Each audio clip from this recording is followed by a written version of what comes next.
One of the biggest misconceptions in credit is that a good score guarantees approval.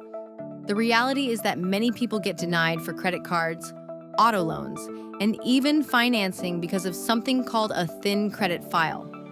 A thin credit file simply means there isn't enough credit history for lenders to properly evaluate risk. This is common among young adults, first-time borrowers, and people who primarily use cash or debit cards.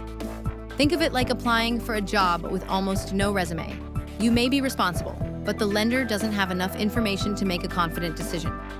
When lenders review an application, they're looking at much more than a score. That's why two people with the exact same credit score can receive completely different approval decisions. Lenders want to see a history of responsible credit management, not just a number. Building a stronger credit profile takes time and consistency.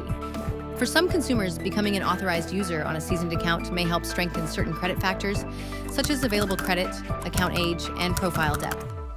If you'd like to learn more about authorized user trade lines, credit education, and building a stronger overall credit profile, visit PriorityTradelines.com today.